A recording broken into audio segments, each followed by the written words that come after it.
there, everyone! Today the Bookworms are going to be reading The Magic Finger by Roald Dahl, illustrated by Quentin Blake. The farm next to ours is owned by Mr. and Mrs. Gregg. The Greggs have 2 children, both of them boys. Their names are Philip and William. Sometimes I go over to their farm to play with them. I am a girl and I am 8 years old. Philip is also 8 years old. William is 3 years older. He is 10. What? Oh, all right then. He is 11. Last week, something very funny happened to the Gregg family. I am going to tell you about it as best as I can. Now, the one thing that Mr. Gregg and his 2 boys loved to do more than anything else was to go hunting. Every Saturday morning, they would take their guns and go off into the woods to look for animals and birds to shoot. Even Philip, who was only 8 years old, had a gun of his own. I can't stand hunting. I just can't stand it. It doesn't seem right to me that men and boys should kill animals just for the fun they get out of it. So I used to try to stop Philip and William from doing it. Every time I went over to their farm, I would do my best to talk them out of it, but they only laughed at me. I even said something about it once to Mr. Gregg, but he just walked on past me as if I wasn't there. Then one Saturday morning, I saw Philip and William coming out of the woods with their father, and they were carrying a lovely young deer. This made me so cross that I started shouting at them. The boys laughed and made faces at me, and Mr. Gregg told me to go home and mind my own P's and Q's. Well, that did it! I saw red, and before I was able to stop myself, I did something I never meant to do. I put the magic finger on them all. Oh dear, oh dear! I even put it on Mrs. Gregg, who wasn't there. I put it on the whole Gregg family.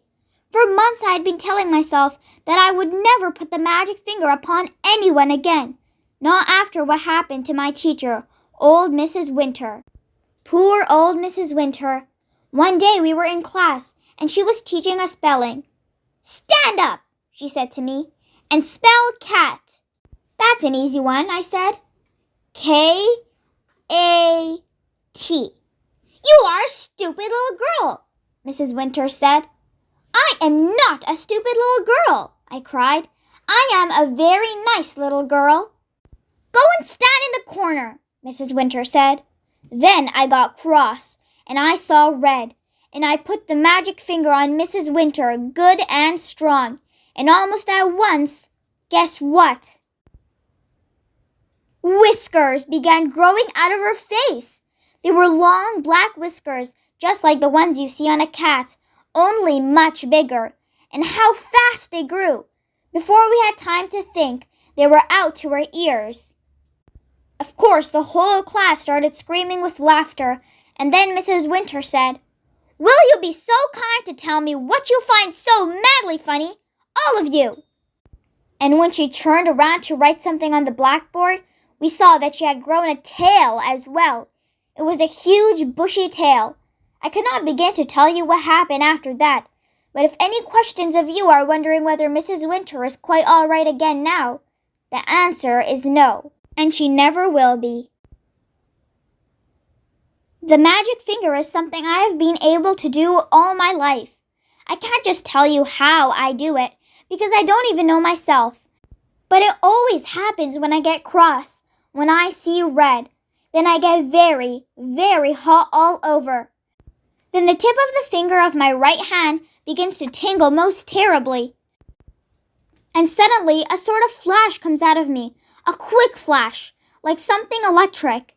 It jumps out and touches the person who has made me cross. And after that, the magic finger is upon him or her, and things began to happen. Well, the magic finger was now upon the whole of the Gregg family, and there was no taking it off again. I ran home and waited for things to happen. They happened fast. I shall now tell you what those things were. I got the whole story from Philip and William the next morning, after it was all over. In the afternoon of the very same day that I put the magic finger on the Gregg family, Mr. Gregg and Philip and William went out hunting once again. This time they were going after wild ducks, so they headed towards the lake. In the first hour, they got 10 birds. In the next hour, they got another 6. "What a day!" cried Mr. Gregg. "This is the best yet." He was beside himself with joy. Just then, 4 more wild ducks flew over their heads. They were flying very low. They were easy to hit. Bang, bang, bang, bang, went the guns. The ducks flew on. "We missed," said Mr. Gregg. "That's funny." Then to everyone's surprise, the 4 ducks turned around and came flying right back to the guns. "Hey," said Mr. Gregg, "what on earth are they doing? They are really asking for it this time." He shot at them again. So did the boys. And again, they all missed. Mr. Gregg got very red in the face. "It's the light," he said. "It's getting too dark to see. Let's go home." So they started for home, carrying with them 16 birds they had shot before. But the 4 ducks would not leave them alone. They now began flying around and around the hunters as they walked away. Mr. Gregg did not like it one bit. "Be off!" he cried, and he shot at them many more times, but it was no good. He simply could not hit them. All the way home, those 4 ducks flew around in the sky above their heads, and nothing would make them go away. Late that night, after Philip and William had gone to bed, Mr. Gregg went outside to get some wood for the fire. He was crossing the yard when all at once he heard the call of a wild duck in the sky. He stopped and looked up. The night was very still. There was a thin yellow moon over the trees of the hill, and the sky was filled with stars. Then Mr. Gregg heard the noise of wings flying low over his head, and he saw the 4 ducks, dark against the night sky, flying very close together. They were going around and around the house. Mr. Gregg forgot about the firewood and hurried back indoors. He was now quite afraid. He did not like what was going on, but he said nothing about it to Mrs. Gregg. All he said was, "Come on, let's go to bed. I feel tired." So they went to bed and to sleep. When morning came, Mr. Gregg was the first to wake up. He opened his eyes. He was about to put out a hand for his watch to see the time, but his hand wouldn't come out. "That's funny," he said. "Where's my hand?" He lay still wondering what was up. Maybe he had hurt that hand in some way. He tried the other hand. That wouldn't come out either. He sat up. Then for the first time he saw what he looked like. He gave a yell and jumped out of bed. Mrs. Gregg woke up, and when she saw Mr. Gregg standing there on the floor, she gave a yell too, for he was now a tiny little man. He was maybe as tall as the seat of a chair, but no taller, and where his arms had been, he had a pair of duck wings instead. But, cried Mrs. Gregg, going purple in the face. "My dear man, what's happened to you?" "What's happened to both of us, you mean?" shouted Mr. Gregg. It was Mrs. Gregg's turn to now jump out of bed. She ran to look at herself in the glass, but she was not tall enough to see into it. She was even smaller than Mr. Gregg, and she too had got wings instead of arms. "Oh, oh, oh, oh," sobbed Mrs. Gregg. "This is witch's work," cried Mr. Gregg, and both of them started running around the room flapping their wings. A minute later, Philip and William burst in. The same thing had happened to them. They had wings and no arms, and they were really tiny. They were about as big as robins. "Mama, Mama, Mama," chirruped Philip. "Look, Mama, we can fly." And they flew up into the air. "Come down at once," said Mrs. Gregg. "You're much too high." But before she could say another word, Philip and William had flown right out of the window. Mr. and Mrs. Gregg ran to the window and looked out. The 2 tiny boys were now high up in the sky. Then Mrs. Gregg said to Mr. Gregg, "Do you think we could do that, my dear?" "I don't see why not," Mr. Gregg said. "Come on, let's try." Mr. Gregg began to flap his wings hard, and all at once up he went. Then Mrs. Gregg did the same. "Help!" she cried as she started going up. "Save me!"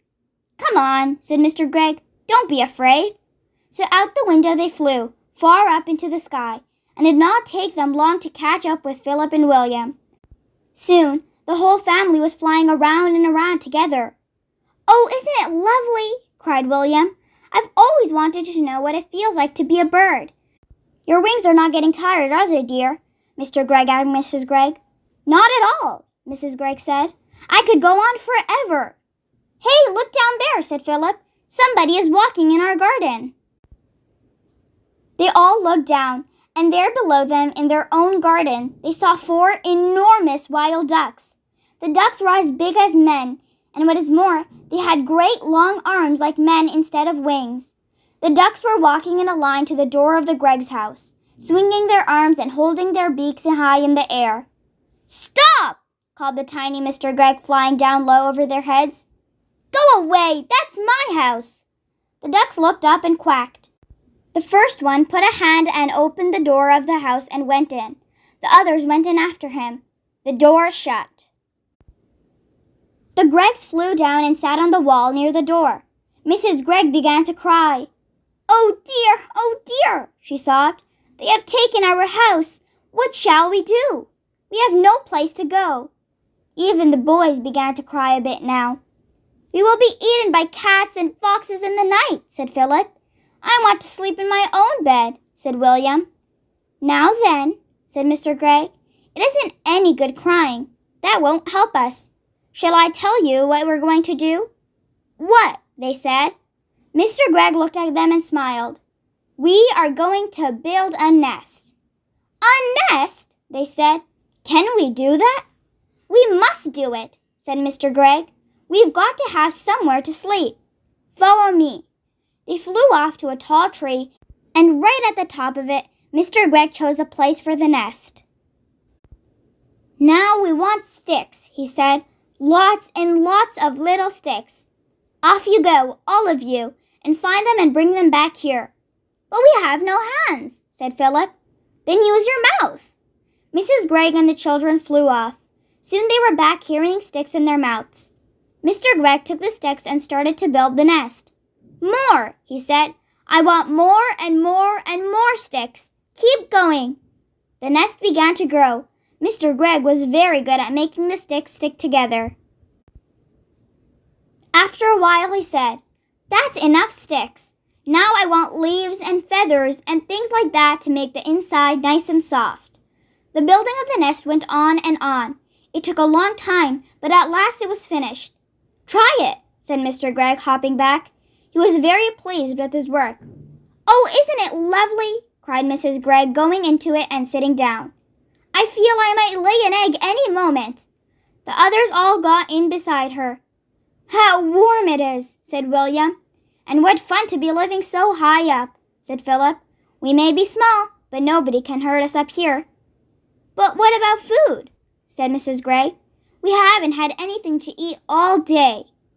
That's right, Mr. Gregg said. So we will now fly back to the house and go in by an open window and get the tin of biscuits when the ducks aren't looking. Oh, we will be pecked to bits by those dirty great ducks, cried Mrs. Gregg.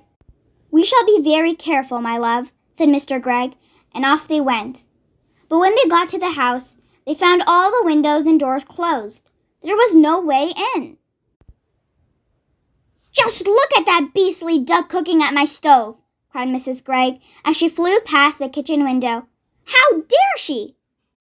And look at that one holding my lovely gun, shouted Mr. Gregg. One of them is lying in my bed, yelled William, looking into a top window. And one of them is playing with my electric train, cried Philip. Oh dear, cried Mrs. Gregg. They have taken over our whole house. We shall never get it back. And what are we going to eat? I will not eat worms, said Philip. I would rather die. Or slugs, said William. Mrs. Gregg took the 2 boys under her wings and hugged them. Don't worry, she said. I can mince it all up very fine, and you won't even know the difference. Lovely slug burgers, delicious worm burgers. Oh, no, cried William. Never, said Philip. Disgusting, said Mr. Gregg. Just because we have wings, we don't have to eat bird food. We shall eat apples instead. Our trees are full of them. Come on.